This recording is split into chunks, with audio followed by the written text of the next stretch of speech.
मी बोरकर गुरुजी, विश्व ज्योतिषाचार्य, ब्रह्मांड ज्योतिष कार्यालय, मुक्काम पोस्ट रावे, जिल्हा जळगाव, महाराष्ट्र. 425508 हा पिनकोड नंबर आणि माझा मोबाईल नंबर, व्हॉट्सअप नंबर 9850015558. ब्रह्मांड ज्योतिष कार्यालयाची कुठेही शाखा नाही. मी स्वतः मार्गदर्शन करतो. आपणाला मला प्रत्यक्ष भेटायचं असेल तर अगोदर मोबाईल करून वेळ ठरवून घ्यावी. यंत्र वाटप सिद्धी सुरू झालेली आहे. ज्यांची श्रद्धा असेल त्यांनी 6 इंच रुंद 11 इंच लांब असं पाकिट घ्यायचं. बाजारात मिळते, नाही तर तयार करून घ्या. त्याच्यावर 25 किंवा 30 रुपयाचे पोस्टाचे तिकीट लावा. त्याच्यावर आपला पत्ता लिहा आणि ते पाकिट दुसऱ्या पाकिटात घालून स्पीड पोस्टाने माझ्याकडे पाठवा. माझा संबंधित विभाग आपणाकडे यंत्रसिद्धी पाठवून जाईल. यंत्रसिद्धी 3 आहे. ती वजनाच्या आकाराने, लांबी रुंदीने सगळं ज्योतिषशास्त्रीय पद्धतीने आहे. त्याच्यामध्ये काही तुम्हाला कापता येणार नाही किंवा काही दुसरा भाग चिटकवता येणार नाही, हे लक्षात घ्यावं. ही यंत्रसिद्धी ग्रहयोगाची असल्याने सर्वांना चालणारी आहे. सर्व जाती, पंथ, धर्म यांना चालणारी असते. इस्लाम धर्म असला, ख्रिश्चन धर्म असला, हिंदू धर्म असला, जैन धर्म असला, तर ग्रहावर आधारित सर्व जण आहेत आणि ग्रहाचं महत्त्व सर्व धर्मियांना आहे. आणि ही ग्रहाची यंत्र आहे. म्हणून देवघरात न ठेवता याची स्थापना सर्वांना दिसेल अशी करायची, म्हणजे टोक नजर बाधा दूर होते. आपलं कार्यालय असेल, ऑफिस असेल, व्यवसाय असेल, तर ग्राहकी आकर्षण व्हावं आणि आपल्या व्यवसायाच्या माध्यमातून किंवा आपण जे कार्य करतात त्याच्यातून लक्ष्मी अधिक पदार्पण व्हावं आणि ती स्थिर व्हावी, स्थापन व्हावी आणि ती वृद्धिंगत व्हावी. याशिवाय प्रत्येक वस्तू आपल्या घरात येणारी शुद्ध रूपात यावी, असं त्याचं आयोजन असते. असो, आज 21 मार्च 2026 शनिवारचा दिवस, पहाटे 6 झालेले आहे. 2 दिवस झाले व्हिडिओ झालेला नाही, कार्यात व्यस्त असल्या कारणाने. आजचा व्हिडिओचा कार्य आपल्याला जे घ्यायचं आहे ते एक वेगळ्या दृष्टिकोनातून घ्यायचं आहे. आणि हा विषय मला रात्री जवळजवळ 12 ते 30च्या दरम्यान मला सुचवण्यात आला की आमची पत्रिका शुद्ध आहे, शुभ आहे, गजकेसरी योग आहे, मालव्य योग आहे, नवपंचम योग आहे, तरी आमचा विवाह सुखाचा का झाला नाही. आणि खरोखर त्यांनी जी पत्रिका टाकली होती ती खरोखर त्यांनी म्हटल्याप्रमाणे मालव्य योग होता, नवपंचम योग होता, गजकेसरी योग होता. मग असं असताना विवाह सुखाचा का झाला नाही? एक पहिला प्रश्न म्हणजे ज्याला पत्रिका जुळवलेली आहे,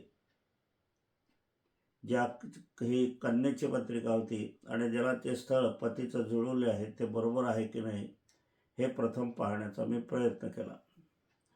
तो प्रयत्न मी करत असताना गुणमिलनामध्ये 22-22.5 गुण येतात होय. पत्रिका दोघांचीही जुळत होती असं वरवर वाटलं, तरी अंतर्गत मात्र कुंडली मिलन होत नव्हतं. असं दृष्टिक्षेपात आल्यावर, कारण माझा स्वभाव असा आहे, जोपर्यंत उत्तर सापडत नाही, जोपर्यंत समस्याचं निवारणाचा मार्ग सापडत नाही, तोपर्यंत शोधन बुद्धी माझी चालू असते. आणि ही शिकवण माझी पत्नी स्वर्गीय सौ निर्मलाबाई बोरकर यांनी दिलेली आहे.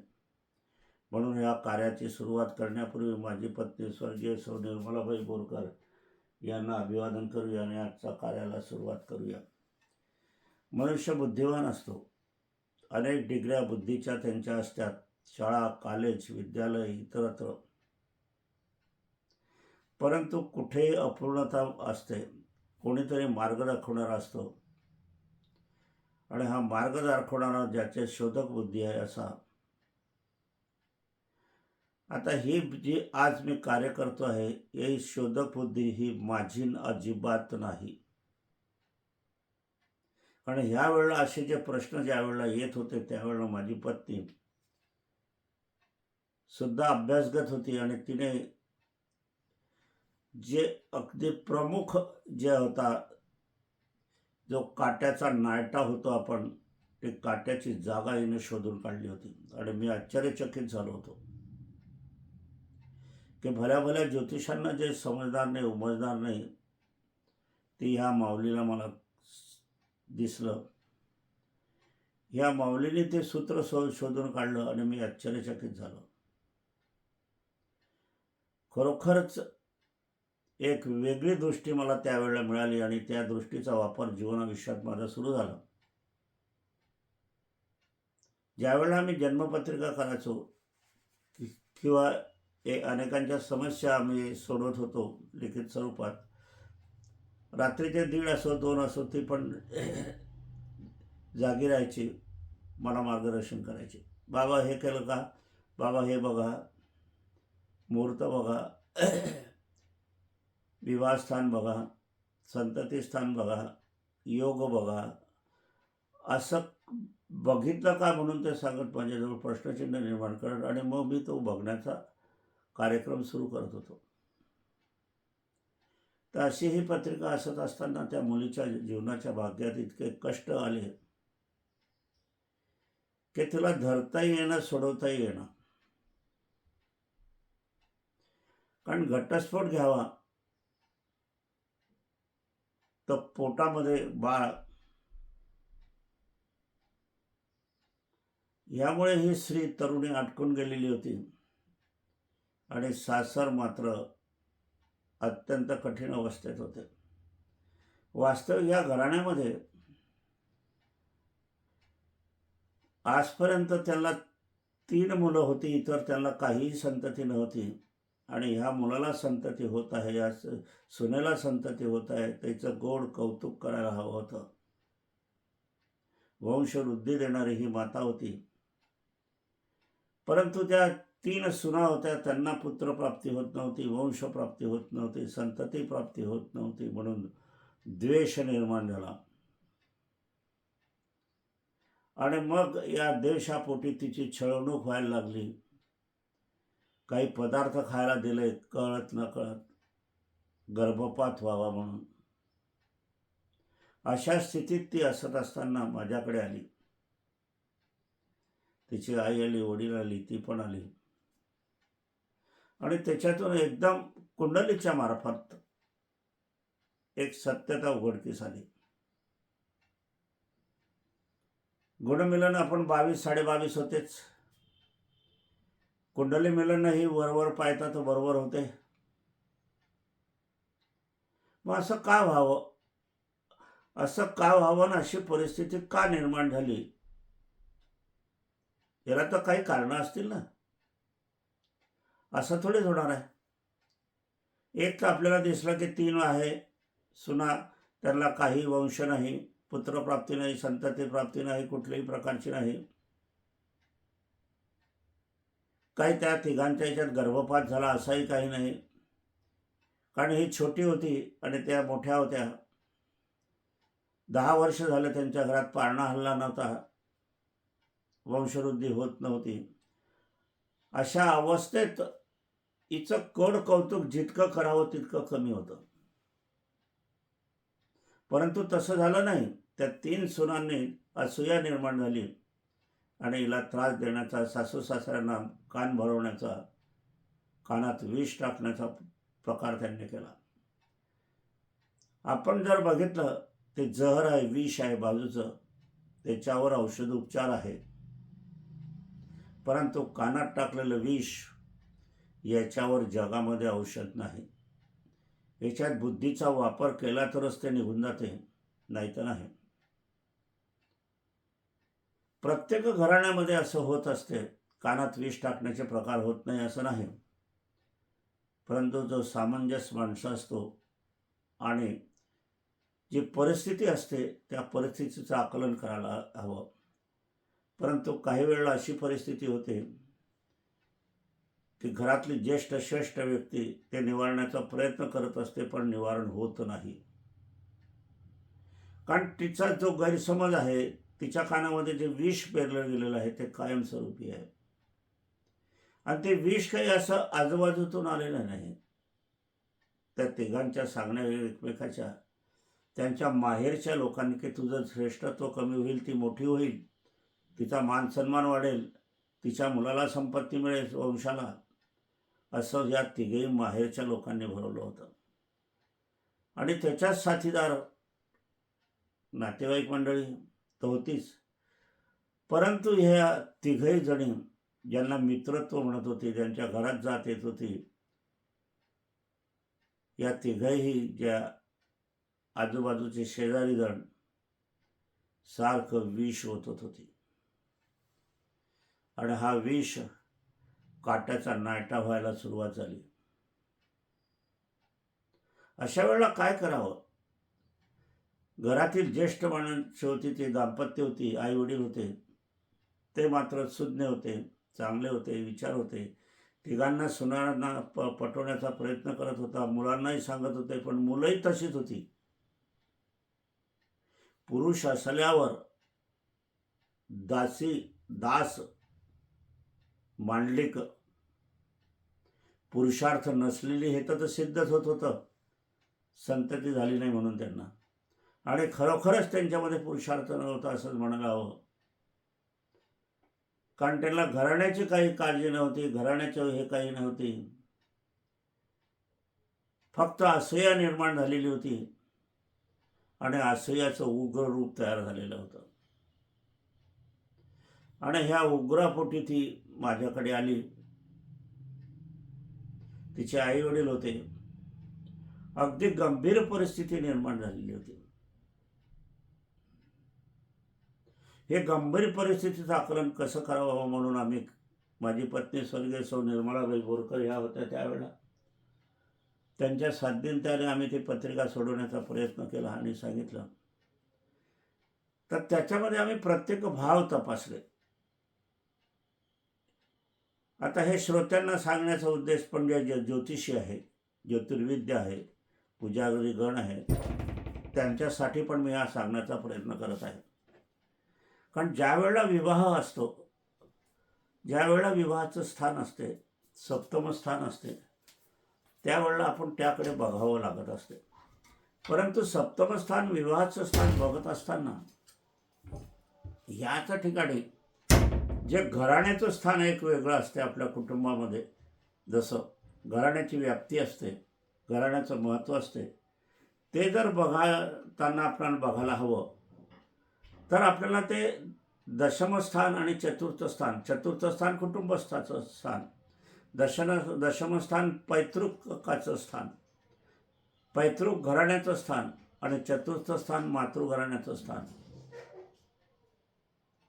आता आपण हे मातृपितृ घराण्याचं स्थान म्हणत असतो, तर त्या मुलीचं, असं तुम्ही म्हणाल की असं कोणी विचारेल, तर तो प्रश्न चुकीचा आहे असं नाही, तो प्रश्न पण बरोबर आहे. परंतु ही स्थानं सासू सासऱ्याची पण असतात. अष्टमस्थान मृत्यूस्थान हे सुद्धा सासू सासऱ्याचं असते मुलीच्या बाबतीत. आता अष्टमस्थान हे मृत्यूस्थान आहे, आणि मग हे सासू सासऱ्याचं स्थान कसं, हा एक प्रश्नचिन्ह निर्माण होतं आपल्या मनामध्ये. पण हा प्रश्नचिन्ह निर्माण होत असताना स्त्री जातीचा जन्म हा माहेरी तिच्या आईवडिलांकडे जरी होत असला तरी मृत्यू हा सासरी होतो. ज्योतिषशास्त्र किती परखड आहे, ज्योतिषशास्त्र किती अचूक आहे, यावरून आपल्याला कळून येते. म्हणून हा तिचा अंतिम प्रवास अष्टमस्थानाचा सासू सासऱ्यांचा, आणि चतुर्थ स्थान दशमस्थान दैव नशिबस्थानाचा, कर्मस्थानाचा, हे आपण बघत असतो. आता हे बघत असताना त्याच्यामध्ये असं एक आढळून आलं की ह्यामध्ये शनी रवीचा, शनी चंद्राचा कुयोग ज्या वेळेला झाला या कुंडलीमध्ये, विवाहस्थानी च्या दृष्टीत, हा विवाहस्थानी झाला असता तर दुष्टपती झाला असता, हे लक्षात घ्या. पती दुष्ट नव्हता या मुलीचा, चांगला होता, चांगुलपणा होता, परंतु त्याची ताकद कमी होती, तो लहान होता वयाने घरामध्ये. आईवडील सोबती होता, पण 3 भावंड विरोधी होती, 3 भावंड बलदड्य. त्यांच्या 3 स्त्रिया, त्यांच्या 3 पत्नी, त्या 3 सुना अगदी जहरी होत्या.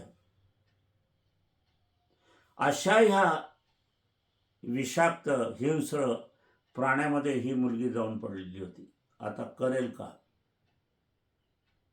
कारण हे त्यावेळेला, ज्यावेळेला यांनी ज्या पंडिताकडनं हे कुंडली मिलन करून घेतलं होतं किंवा गुणमिलन केलं असेल, कारण या मुलीच्या आईवडिलांनी काहीच केलं नव्हतं, सगळं काही मुलांच्याच करता केलं होतं. त्यामुळे तो मार्ग काही सापडत नव्हता. मग मला त्यांनाही काही दाखवता येत नव्हता. त्यांच्या हे लक्षात नाही आलं. त्यांनी केलं, अधिकाधिक केलं त्या पंडितांनी, ज्योतिषांनी, हेही मान्य करायला हवं. परंतु खोलात जाण्याची जी बुद्धी असते, समुद्रामध्ये वरवर तुम्हाला केर कचरा आढळेल, घाण आढळेल, पण तुमची पोहण्याची ताकद असेल, तळांमध्ये जाण्याची ताकद असेल, तर तुम्ही याच समुद्रातून वरती केर कचरा असला तरी आतून हिरे, माणके, मोती तुम्ही आणू शकाल. म्हणून ज्योतिषाची दृष्टी, जाणकार ज्योतिषी जो असतो तो, आणि हे अनुभवाचं शास्त्र पण आहे. हे अनुभवाचं शास्त्र असल्या कारणाने जे वयोवृद्ध ज्योतिषी आहे त्यांचा दांडगा अभ्यास आहे, अनेकांचे विवाहाचे अनुभव आहे, विवाह विषय आज आहे, म्हणून तेच अशा समस्या सोडवू शकतात. आणि इथेच जाणकार ज्योतिषाची आवश्यकता असते. परंतु वर्तमान जर आपण बघितलं तर कॅम्प्युटरच्या माध्यमातून हे सगळं बघितलं जाते आणि कॅम्प्युटरला अनुभव नाही. अनुभवाचं शास्त्र पण कॅम्प्युटरला अनुभव आहे का? नाही. कॅम्प्युटरमध्ये जे भरलेलं आहे तेच बाहेर प्रिंटिंग होणार, दुसरं काय? आणि ज्या बुद्धीनं भरलेलं आहे त्या काय?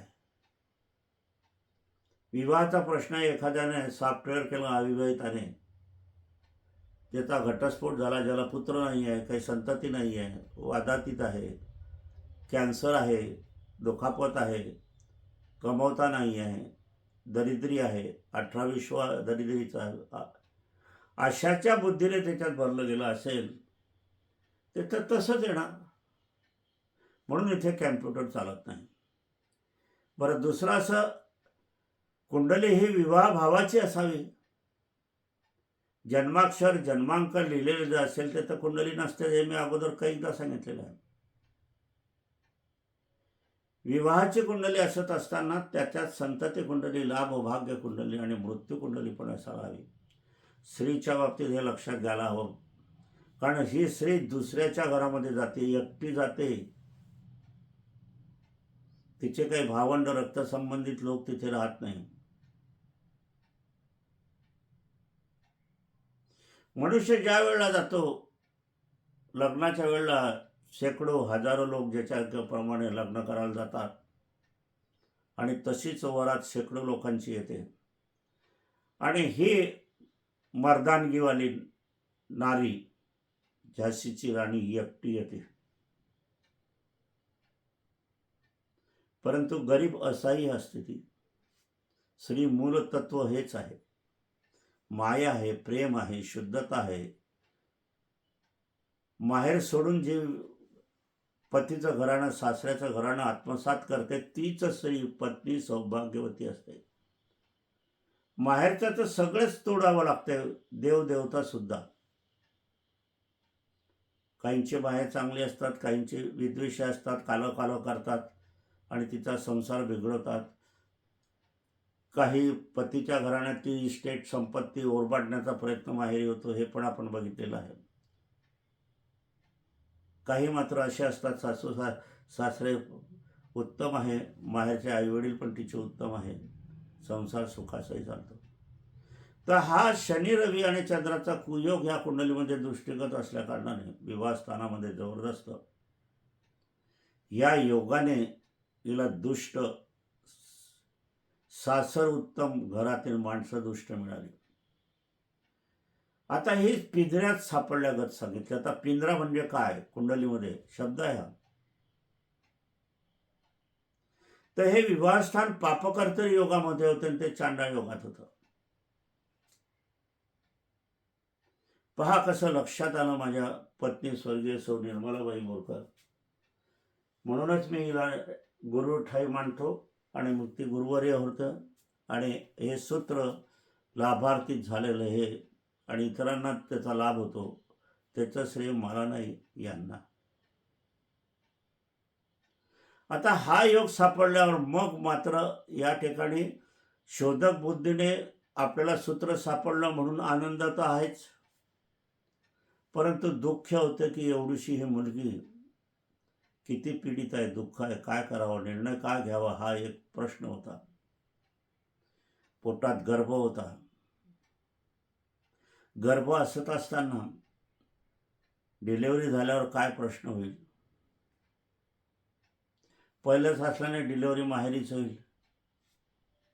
परंतु ह्या तिघही ज्या मुलांच्या पत्नी होत्या ते म्हणे डिलिव्हरी आपल्याच घरी व्हावी. म्हणजे पाहून घ्या किती दुष्ट असावं ते. म्हणजे डिलिव्हरीच्या दरम्यान सुद्धा काही काळबिळ करण्याचा त्यांचा प्रयत्न होता, असं संशयाला जागा आहे.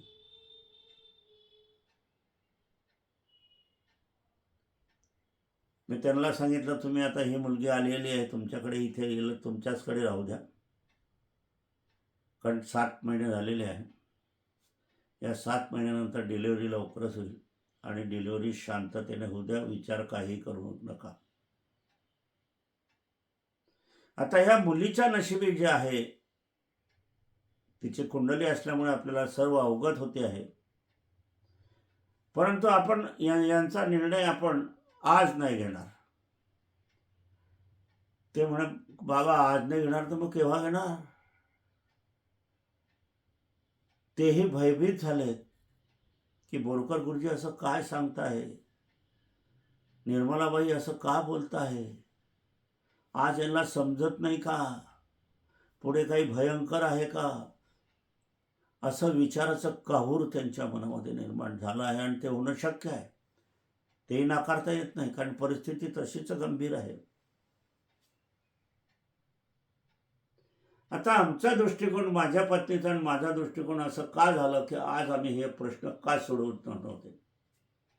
पहिले म्हणजे कठीण समस्या होती की मुलगा आहे, वंश पोटात आहे, आणि वंश पोटात असताना असा निर्णय घेणे किंवा एका घटस्फोटाचा निर्णय घेणे, आणि घटस्फोटाचा निर्णय घेत असताना कोर्ट काय म्हणेल हा एक निर्णय होता. कारण ही डिलिव्हरीची जबाबदारी जी आहे ती सशक्त आर्थिक स्थिती पाहून जर दिली तर निर्णय हा तिच्या पतीच्या घराण्याच्या बाबतीत लागण्याची शक्यता अधिक.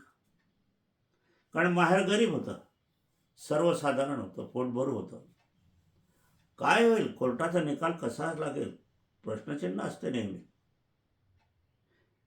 म्हणून तो निर्णय न घेता आम्ही सांगितलं की डिलिव्हरी शांततेने होऊ द्या, हिला मायेचा हात फिरवा, तिला घाबरवू नका, आणि हिच्या सासरचा कुठलंही एक शब्दही ऐकू नका, आणि डिलिव्हरी माहेरीच करा, बघूया काय ते. किती दडपण आली, काही दडपण आली तर दडपणाला जुमावू नका. कारण आपल्याला आपली मुलगीचं भवितव्य बघायचं आहे, तिच्या पोटातल्या बाळाचं भवितव्य आपल्याला बघायचं आहे. कारण तुम्हालाही एकच मुलगी आहे आणि तुम्हालाही ह्या वंशाची जरुरीच आहे. हा एक योग आम्हाला चांगला सापडला. कारण तिला भावंड नाही, बहिणी नाही. ही मुलगी दिल्यावर वंश तिथे काय मग हा योग आम्हाला सापडल्यावर एक आम्ही वेगळा दृष्टिकोन निर्माण झाला की हे बाळ जे होईल ते फार लाभदायक होईल आपल्याला. पुढे काही हो, संसाराचं काही झालं तरी चालेल, आणि होतच आहे, झालंच आहे, प्रयत्न करतातच आहे. मग डिलिव्हरी झाली. आता डिलिव्हरी झाल्यावर आम्ही या प्रश्नाचं उत्तर आम्हाला सापडलं. आता तुम्ही म्हणाल हे कसं काय? कारण आम्ही बाळाची कुंडली काढली की बाळाच्या नशिबात काय आहे हा एक प्रश्न गहन आहे. ज्या आईच्या कुंडलीवरून हा प्रश्न प्रश्नांकित होतो आहे, परिस्थिती भयान आहे सासरची, माहेरी एकच मुलगी आहे, वंश दुसरा नाही. म्हणून या बाळाच्या कुंडलीच्या भवितव्यानुसार आम्ही निर्णय घेतला आणि तो निर्णय बरोबर निघाला. कारण बावळ्याच्या कुंडलीमध्येच पितृछाया नव्हती.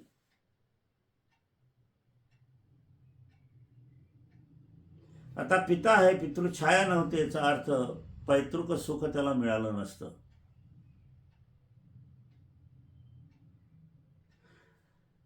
त्याच्या आजोबा आजी, त्या प्रश्नाकडे आम्ही गेले, ते उत्तम होतं. परंतु त्या घराण्याची परिस्थिती आपण जर बघायला गेली कर्तव्य भावनेतून, ते मृत्यूच्या स्थानात येणार होतं. कर्तव्येश मृत्यू, धनेश मृत्यू, नशिबेश मृत्यू, दैवेश मृत्यू, कर्मेश मृत्यू, कुटुंबेश मृत्यू. अशा ज्या वेळेला प्रकाश सांगितलं तर त्यांना मी ठाम सांगितलं, तुम्ही आता निर्णय घ्यायचा आहे. या मुलीचं जीवन आयुष्य पुढे सासरकडे व्यवस्थित राहणार नाही, ही बाळाची कुंडली सांगत आहे. तुम्हाला काय निर्णय घ्यायचा, तो निर्णय घ्यायचा. पुढे विवाह करायचा आहे की नाही या मुलीचा, ते आपण बघायचं. आणि हा मुलगा, कारण दुसरा विवाह करणारा जो असतो तो दुसऱ्या पतीचं, पहिल्या पतीचं बाळ स्वीकारायला बहुतांशी तयार नसतात. आणि स्वीकारलं तर त्याला तिथेही त्रास होतो, कारण ती जी असते त्या घराण्याची स्थिती वेगळी असते. कारण त्याच्यातून त्याला याच स्त्रीला दुसरा मुलगा झाला, मुलगी झाली, त्याच्याकडे प्रेम अधिक असते आणि दुसऱ्याच्या मुलाकडे प्रेम कमी असते. ते अवहेलने होते. पण या ठिकाणी तसं नाही. मी यांना सांगितलं होतं मुलीच्या आईवडिलांना, तुम्हीच वंश बाळगावा, लहानाचं मोठं करावं. कारण हिचा विवाह करत असताना 1-2 वर्ष जाणारच आहे. त्यामुळे मातृछत्र हिला मिळणार आहे, तो वाढणारच आहे. पहा किती प्रयासाने उत्तर आपल्याला सापडलं. मातृच्या कुंडलीतून नाही सापडलं, तिच्या पतीच्या वडिलाच्या कुंडलीतून उत्तर सापडलं नाही, घराण्याच्या कुटुंबाच्या कुंडलीतून उत्तर सापडलं नाही. येणाऱ्या बाळाच्या कुंडलीतून आपण ते बघितलं आणि शोधलं आणि घटस्फोट झाला. घटस्फोट घेतला गेला. आज यांची परिस्थिती झाली. काल एका कार्यक्रमामध्ये यांचं भेट झाली माझी आणि त्यांनी अक्षरशः लावून नमस्कार केला. आज ती मुलगी सुखात आहे आणि त्या बाळ आज नोकरी करीत आहे, सर्व्हिसवर आहे. मोठा काळ लोटून गेला. पुनरुपी आमची भेट झाली आणि एक गंभीर प्रश्न, वाघाच्या जबड्यात जाणारी गाय वाचवली गेली. मग याच ठिकाणी आपण सर्वांनी विचार करायला पाहिजे की जन्मकुंडली किती आवश्यक आहे. विवाहाच्या बाबतीत अनेक लोक म्हणतात थरदाराचं बघा, थोडंसंच बघा, गुंडमिलनच बघा. तुम्ही डीजे करता पैसे खर्च करतात, कार्यालयासाठी लाखो रुपये मोजतात, सोन्या चांदीच्या दागिन्यासाठी खर्च करतात, कपडे लत्त्यासाठी खर्च करतात, लक्झरी वाहतुकीसाठी खर्च करतात आणि कुंडली मिलन न करता, कुंडली न करता नुसतं गुणमिलनावर विवाह ठरवतात. हे किती बुद्धीचं कार्य आहे हे तुम्ही लक्षात घ्यायचं आहे, आपण सर्वांनी लक्षात घ्यायचं आहे. म्हणून प्रत्येकाच्या कुंडली आवश्यक आहे. कुंडली हे केलीच पाहिजे. जसं बाळ जन्मास आल्यावर विविध लसा देतात, पोलिओ डस लसा देतात, त्याचप्रमाणे हे आवश्यक कार्य कुंडली करून घेणं हेच मार्गदर्शन आहे. आजच्या कारणाला इथेच आपण विराम देण्यापूर्वी माझी पत्नी पुनरुपी स्वर्गीय सौ निर्मलाबाई बोरकर यांना अभिवादन करूया. तिची महत्ता तुम्हाला समजली आणि ही महत्ता तुम्हाला आजही जिवंत स्वरूपात सापडली असते, मिळाली असते. परंतु मेडिकल क्षेत्रात केवळ पैशाच्या लोभाने मृत्यू ओढवला गेला. आम्हालाही कळलं नाही, बेशुद्ध अवस्था होतो. कळत न कळत घटना घडली. हे शल्य माझ्या अंतिम क्षणापर्यंत राहील. कर्मगतीवर माझा विश्वास आहे, परंतु ते कर्मगती माझ्या समोर बघायला हवी, हीच माझी इच्छा आहे. असो, आजच्या कार्यक्रमाला इथेच विश्राम देऊया. पुनश्च नवीन विषय घेऊया. ज्यांना यंत्रसिद्धी असेल त्यांनी लवकर मागून घ्यावी. असो.